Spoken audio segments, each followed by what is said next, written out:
Like, Bob, just All right, break so, down. so we'll get started back up again. You mirrors and shit. We have a lot of stuff to cover today, 2 modules. Some of it we're gonna bounce through extremely quick, because I don't think it's relevant for testing purposes, so, my goal is to help you get through, and if you are testing, then we'll, hopefully prepare you for that. Today we have Josh Mailman, who is also one of the plan reviewers. And Josh, tell them a little bit about yourself before you sit down. Recently just came back to the fire marshal's office back in October. Started out my career, I spent 15 years as a construction inspector for the Maine Department of Transportation. Worked at the fire marshal's office for 2 years, a little over 2 years. Went as a fire chief in Northern Maine for 4 years, and then decided to come back here. Education, I have an associate's degree in fire science. I hold my CFI1, CFPE, and I'm going to be testing out in the near future, hopefully, for my certified water-based sprinkler professional. yeah, excellent, thank you. So, the only plan reviewer that wasn't able to come is Kyle Chameau. Kyle is also, he's been with us for just under 3 years. He started just after Brad did. And then I also have another individual that's in the plans review division, Joey Turgeon, who Joey has been here for 4 years. His main function, although he is a fire inspector, his main function is above ground storage tanks for flammable and combustible liquids over 55 gallons. So any flammable liquid storage that's over 55 gallons, that's above ground in the tank, certain circumstances requires permitting from our office, and we work hand in hand with DEP. Essentially, his position is half funded by DEP, so I also sit on DEP boards and stuff because of all of that process.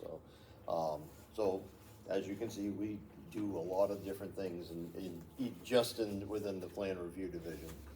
But kind of recapping yesterday, we're going to bounce through a lot of things here very quickly.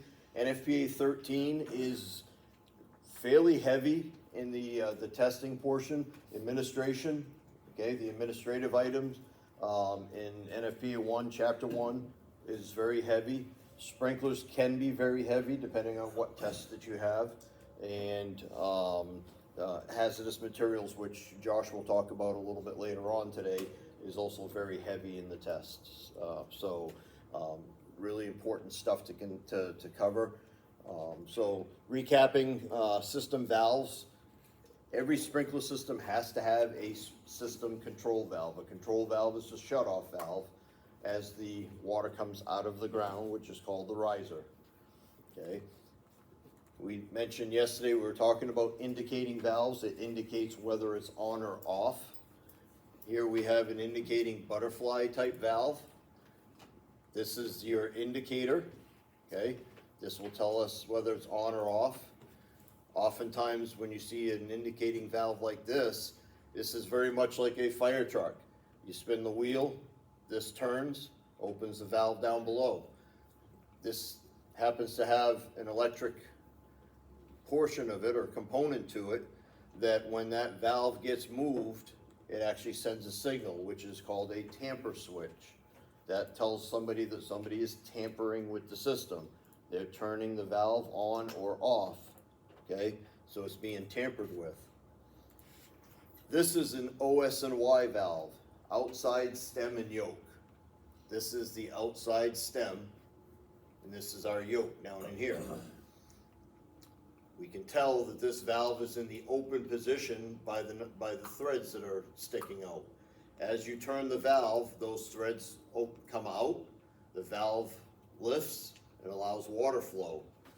If those stems are down, that means the valve is in the closed position. That is an indicator. This is a tamper switch on that. Usually the threads actually have a notch in it, in that as you turn, this electric device has a little pin that is activated by the notch. that allows the signal to be sent to the fire alarm that somebody is tampering with that valve or has tampered with that valve. Okay, this is called supervision. Okay, these valves are supervised. You're watching over your kids, you're watching over your valves. You're supervising it. This is what we call a post indicator valve. This is a wall-mounted version. Spin the wheel, this little viewing area here, this is what we see, open or closed. If you drive down the road, head to our office. As you're pulling into our office, you'll see ground-mounted post indicator valves like this. There's a number of them out there. Again, viewing window indicates that it is in the opened or closed position. There are many locations. When I was a fire chief in a couple different municipalities, there were many locations that had these valves. Some of them were private. We had a mobile home park that actually had a post indicator valve. They had public water going through, but they had a private hydrant line. In order to activate and utilize the private hydrants in there, you would have to open up the indicator valve. Post indicator, not a pre-indicator, but a wall-mounted indicator valve. So different types of sprinklers. Brad kind of touched upon this yesterday. We have wet pipe, meaning that where the sprinkler heads are, there's water just on the other side of that sprinkler head. There's water throughout the entire pipe. That is a wet pipe sprinkler system. A dry pipe system doesn't have, it's just what it is, it's dry. Brad mentioned yesterday that there's an attic space here. Most likely the attic space, because it's required to be sprinkled in a full NFPA 13 system, most likely the attic space, because it's cold, is a dry system. We don't want water up there, okay? We want to prevent it from freezing. If we can't prevent it from freezing, then we use a dry pipe. The riser comes up, you have water in the riser as it comes out of the floor, and then you have a dry pipe valve. We'll look at, I think we'll see a couple of things, but it's actually a clapper. Water with a clapper on top of it, and air pressure that holds that clapper in the closed position. Okay, it actually pushes pressure against that. When a sprinkler head activates, all the air pressure goes, that clapper lifts and allows water to flow into the system. If those clappers go bad, your sprinkler piping is going to get loaded with water. If you lose air compressors, the sprinkler system is going to get loaded with water. If you have leaks, same scenario. Then we have a deluge system. That is nothing more than a series of sprinkler heads and piping connected to water, a supply, with no bulbs in them. There's no valves, there's no stoppers. Okay, it's a wide open orifice. So when the system activates, it is just 100% water everywhere. That's what you see at the movies. When you see a sprinkler system activate in the movies on TV, those are all deluge systems. Not realistic. You don't have deluge systems in buildings. There are certain circumstances where you would want a deluge system, but typically, that's not what you're gonna see.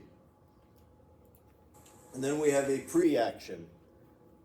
Maybe a dry pipe coming in. Let's just say we have a laboratory.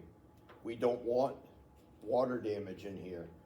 We want to make sure that we're gonna, that last case scenario, have water damage. So we have a wet pipe sprinkler with a valve and then a series of controls, and it takes certain actions, pre-actions, in order for the system to get charged and for it to actually dump. Okay, so there's a number of different things. There's double pre-actions, there's single pre-actions, there's certain aspects of a pre-action system, and it could be set up differently. It could be that I have to activate a manual pull station, and a smoke or a heat detector go off before it actually discharges water.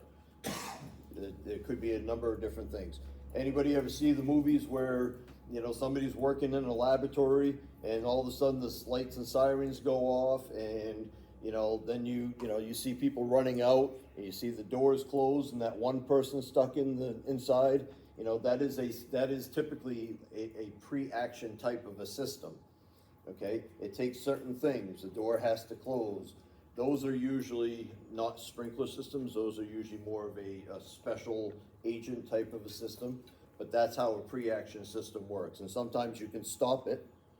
You can stop the action from occurring depending on what you have going on. So here's a really good example. Here's your OS&Y valve.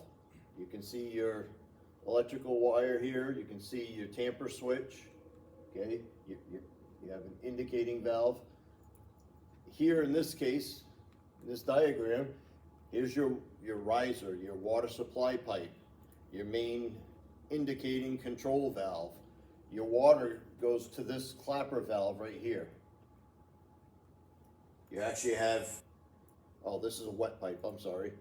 Water goes to that clapper valve. If a sprinkler head discharges somewheres, water flows, lifts that clapper valve, allows water to go through this pipe to an alarm, a water gong. Okay, 2-inch main drain valve drains the entire system. You have gauges on both sides to make sure your clapper is working properly and pressures are all the way that they should be. As you can see here, everything, you have numbers, 2, 3, 1.